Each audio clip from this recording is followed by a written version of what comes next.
What up, YouTube, man? It's your boy, Scott. I am Apu Mamani, back with another video, man. I'm on this run of being consistent, man. Like, already dropped like 2 videos already, man. We're working hard, man. Trying to keep it consistent, man. And today, we'll be reacting to what caused Shebe. I can't say that word, but Shebe, downfall, or how can I say it, man? Destruction, or I won't say downfall, man, but we'll be reacting to his life and how it's going, man. It's sad to see South African artists, man, falling or getting out of their prime, or bad things happening to destroy their careers. It's not a good thing, man, to see, but hey, man, we're here to react.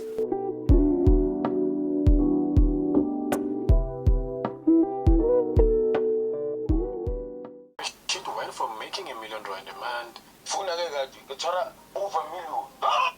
Damn. Imagine you're making $1 million out of what you love. $1 million a month.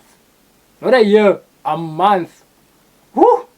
That's a lot of money, my G. That's a lot of money, my G.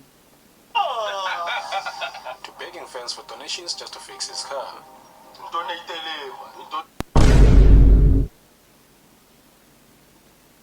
How did you go from $1 million a month to begging? Hey, now this is the funny thing, man. I won't say, like, I don't know who this person is, but I don't know much of these people, I just know about them, a smidge about them, but it's sad to see that he was wrecking like $1 million a month is crazy, bro. I don't want to lie, bro. It's very rare that people get $1 million a month, and I think he said just for gigs and things he does for a month, $1 million. Yo, it's a lot of money, bro.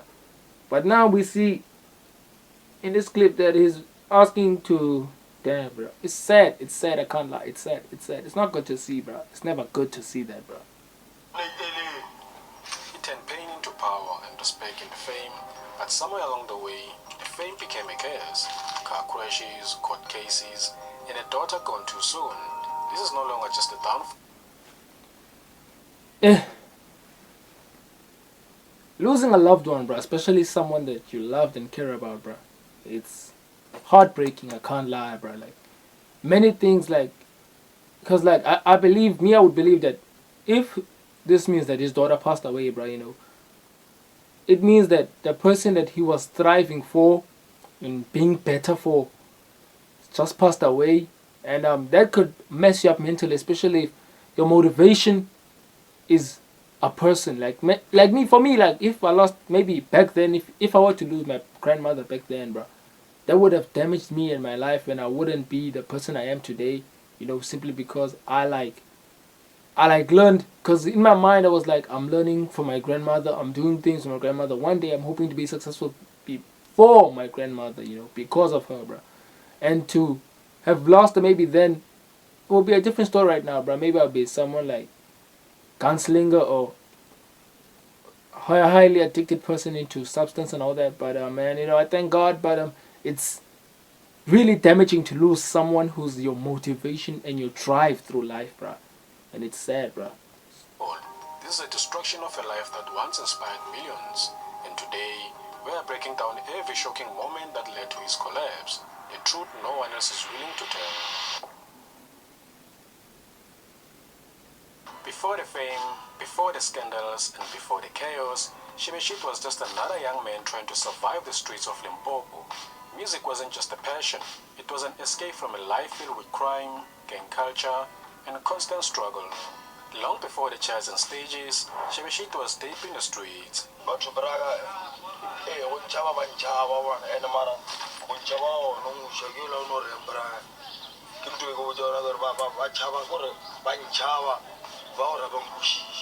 He was living that gangster lifestyle, running with crews, getting into fights, and brushing up against the law more than once. And then no time shoplifting fell. Basic shoplifting, brafan me, ngase ri shoplifting na begichi. Kom frostane, begichi ya begichi rapo. Begin al di phone brafan me, ja dir baya. His music wasn't fiction. It was a reflection of the life he was living day to day. He started recording songs that felt like voice notes from the streets. No filters, no fake stories, just pain, anger, and survival in every bar. His sound was loud, raw, and chaotic, just like his life. He wasn't trying to be perfect, he was just being real. Those early tracks spread fast. From WhatsApp group to text ranks, people started listening. Not because the quality was clean, but because the message hit home. And just like that, the Limpopo outlaw was turning into a street poet. Now, something about music, the more relatable your music is, the more it's more likely to make its way up, bro. Cause like nowadays, bro, all we hear is like, all we hear is like crazy music, bro. Like people talking about sex, women, and all that. Yeah, we relate to some sort, but bro, it's not like maybe like I imagine this music that was all about like growing up in Kasi, being poor, doing wrong things and all that, bro. And that is highly relatable, especially here in South Africa, bro. Now, if you're gonna come here talking about, hey, I effed my yesterday and all that, I thought, nah, bro, I'm gonna keep it up. I'm gonna keep it 100 with you, bro. It's not likely that you're gonna succeed. You're gonna succeed, but your music won't touch people, won't be as impactful as his music. And that's why I believe like his music thrived more because it was more relatable to him and the people around him and the people who listen to his music, bro. That's why I believe his music had more impact and more, you know, and it's a good thing, bro. Make your music relatable, bro. Especially, and also like people forget that content creation is like an art, bro. It's an art, bro. So you also must be relatable. Be what I'm trying to say is like be you, bro. Be honest, be open, bro. That's all I can say, bro. And that will help you a lot, bro. Cause you're doing what you love, and you're gaining people who have the same interest in who you are and what you are and what you represent. And that's a good thing, bro. Even in life, bro. That's how it all began, with gang scars, hard lessons, and a mind. After struggling for years, Shebeshkt finally started getting noticed. His music was everywhere, on social media, in taxis, and in the streets. People loved how real his music was. He wasn't trying to sound perfect. He was just telling the truth about his life. As more people listened, he started getting booked for shows. He was performing all over the country, and the money started coming in faster than he could spend it. In one interview, Shebeshkt said he was making over R1 million a month. Marabon Chibra Cheltiki Choram Pemanto Wood. Baban Chaba Chwa. Saraga Manna. Funaga Chora over million. That was a huge jump for someone who once had nothing. But not everyone was impressed. Some people call his music noise. Others said he was only getting attention because of the drama, not talent. There were even critics who said he wouldn't last long in the industry. They didn't like how raw or wild his songs sounded, with comments such as, "I'm tired of pretending. His music is so boring." And someone replied with a comment reading, "I'm glad I have never had to suffer him. I just know, track awena, shit awena. The rest is noise." And one comment said it clearly. Some say you won't understand his music if you're not a 2K from Limpopo. It's nonsense music to me, sorry to say. Now that's what I was saying, bro. If some people, bro, will hate because they they don't relate, or how can I say, they are so heavily influenced with urban music, like they used to went from rags to riches, all that stuff like Lil Baby and them and all the other artists from the UK or whatever or America, bro. Because these people, bro, now if you switch like from urban to like the rural, like South Africa, if I can say, bro, like from overseas to here, bro, it's a different audience, it's different mindset, and especially if you're like from South Africa and your mindset is in America, you won't relate more, especially with things from your own country and relate to those things there because you filled your mind with so much of that culture. So it's a culture shock when people hear like music from South Africa, especially like even in, I see it in football as well, because people who watch mostly like the Prem and watch like international football, they don't necessarily feel that thrill or that excitement when they watch like South African football, like the PSL, they don't feel that thrill, bruh. And that is like, for me, in a way, it's sad that you don't relate or support your own culture, but you support other cultures. And that's why maybe I can say that people from South Africa, bruh, they don't uphold a certain value because the same people that live in this country don't respect the values of their own country. They value other countries and other cultures, which is why maybe we're like seen as the down one of the lowest countries, not lower than other countries, but like according to like how we are viewed by people from internationally. They don't view us as much as we should be, because we are like at a top. Like South Africa, bro, you can say what you want about it, but South Africa is at the top in music and sports, especially rugby and in like amapiano and all of that, bro. Like we're at the top of our game right now. I can tell you, as a country, thank God that we are doing as well as we are doing. Because if you looked at South Africa like years back, South Africa wasn't seen even as impactful in other countries, but now you hear amapiano everywhere. You hear amapiano in London, you hear amapiano in America, all those places where you hear amapiano. Those people are like tapped in with like African culture, and it's so good to see that more and more people are embracing their South African cultures. But it's sad to see that some people don't accept who they are in a way, because they don't really understand or are in tune with their own culture and more with other cultures, and it's sad to see, bro. I hope that people can learn more to grow and to support more of their own. Not saying that they shouldn't support people from America. I'm not saying don't love your American or your person from London. I'm just saying that that same love and attention, just throw it to people in your country if you can find them and relate to them, because it's far more good to relate to people in your country than it is, bro, than people in other countries, bro. I can't lie, chance. That's what I must say, bro. One clear moment that showed how his music was struggling was when DJ Maphorisa played his song Twerk at the live event. Instead of getting the crowd hyped up, the audience was mostly unresponsive.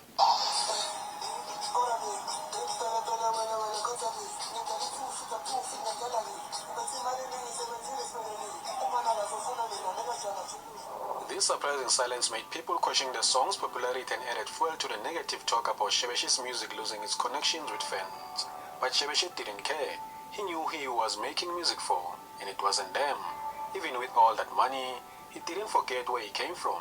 He helped his friends, supported his in-laws. Fresh from prison.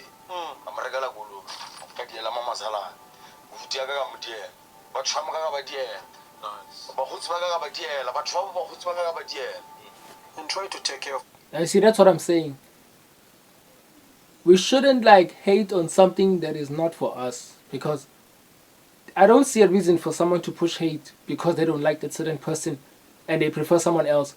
Just stay with the person you prefer, bro. Because if you don't relate with the other person, there's someone you relate with. Don't now make that person you don't relate with your enemy because, hey, I don't know maybe his content, I don't know his music, I don't know anything about him. Just because you see, hey, I love this person and this person and this person. Don't compare people, because that's the main thing in South Africa. Is like we are so like lost with certain things that we think that everything, if I don't like something, everyone else shouldn't like it. And that's like, it's the international thing, but it's like a bad mentality to have, because now you're destroying someone else because you prefer this person. And that's not like a good thing to do. It's not even a logical thing to do, because you prefer him, some people love him, you will hate him. It's fine. It's just how things are, bro. Not everyone will like you, He didn't just shine alone. Yeah. He made sure others were shining too. The street life slowly started to fade. He stopped doing the things he used to do and focused more on making music and taking care of his family. He believed that God had blessed him, and he wanted to change his life for the better. Shebesht had gone from pain to power, from struggling in Limpopo to making millions to music. And even though life was still hard sometimes, he was finally living his dream. Shebesht's life changed a lot after his daughter died in an accident. After that, he missed a lot of shows. Sometimes he was late, sometimes he didn't show up at all. The people who booked him were upset because they lost a lot of money. There were rumors that he had fights and problems with people behind the scenes. Not all of it was true, but it still made a lot of people think badly of him. He also had big money problems. Shebesht said he owed over 2 million rand. This money was mostly from shows he was supposed to do before his daughter died. Some people donated money to help, but he still owes a lot. Shebesht said, "My biggest regret since returning from the hospital was listening to people advise me not to take gigs because they would sabotage me. I still owe many people who booked me before the accident." Shebesht ka kua Botswana, aka fihla ka Botswana Shebesht aka se bua. Ke a petse. Why? O kolota 800,000. Big events stopped asking him to perform, and the money stopped coming in. In April 2023, Shebeshkt found himself in serious legal trouble. He was arrested after allegedly firing 4 shots at someone's house in Hamamaula village. The charges against him included attempted murder, assault, and malicious damage to the property. People were so upset with his actions with comments such as, "Lock him up, tired of unlicensed firearms, make an example of him." He has surrounded himself with bad influencers. You can't go around telling people you will shoot them. He will have a short story in the industry. Now, the thing here that I have a problem with, bruh, the man just lost his child, bruh. I know that you maybe put money on him to come to your show and all that, bruh, but you know that the man's going through a lot right now, bruh. At least have some sympathy on him, bruh. Yeah, the least he could do is like pay them back, refund the people who booked him, and say, no, man, I'm not in a good space or whatnot, because this just happened. And losing someone, especially your child, bro. I don't have a child, but losing a child, bro, I've seen from witnessing people that losing a child's not an easy thing, bro. Like, it's one of the most saddest things or the most horrible things that could happen to a person, man. And it's sad to see that these people don't emphasize with him or don't sympathize with him, seeing that this man just went through this. Can't we like give him some time, to just digest this thing, because he won't accept it fully enough, but to a point where he's comfortable with it, like he can live with it, bro. And it's sad to see that people don't sympathize with someone like this, bro. He made it out the mud, made it big, and this bad thing just happened to him, bro. And the least we could do is like sympathize with him and big up to his fans for supporting him, bro. As a tight fan base, but I just hope this person like recovers, man, from all this, man. The National Prosecuting Authority denied him bail, citing the severity of the allegations. He remained in custody for 4 months before being released in August 2023. However, in October 2023, the firearm-related charges were dropped.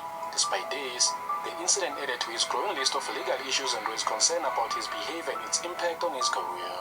In July 2025, Shebeshkt was involved in another serious accident. The front side of the car was badly damaged with a crash bumper. It looked like a strong crash, but luckily, there were no reports of him being hurt.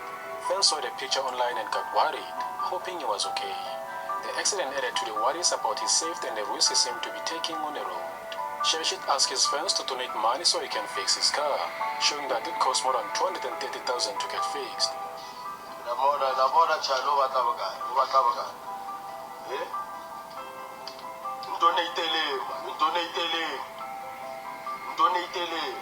But the accident also made some people start asking questions. Why was he in so many risky situations? Was he driving too? Exactly, that's what I'm thinking now, because he lost his child in a car accident. He got involved in another one. And I see in that video that he had a black label in the car.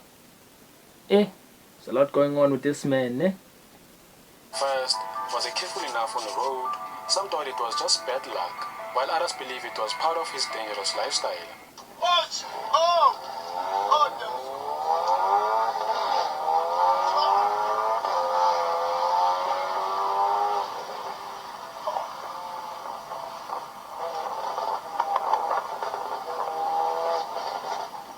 Over time, he became known for getting into fights with fans in public, had concerns on social media, tensions rose and things sometimes got out of control.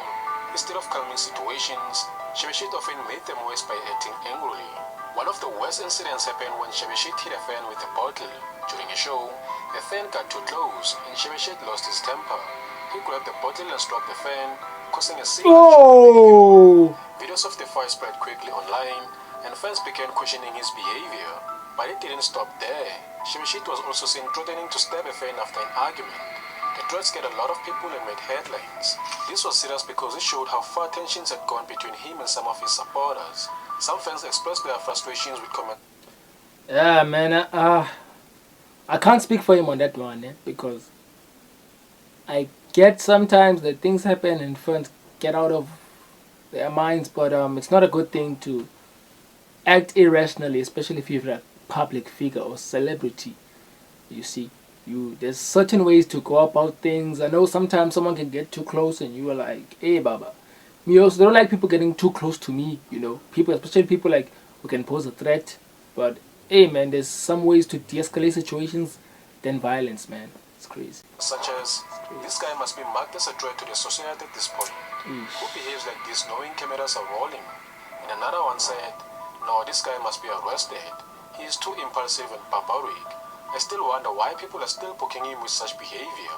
This made many fans rethink whether they wanted to support him or not. At the end of the day, no fame or money is worth destroying your future.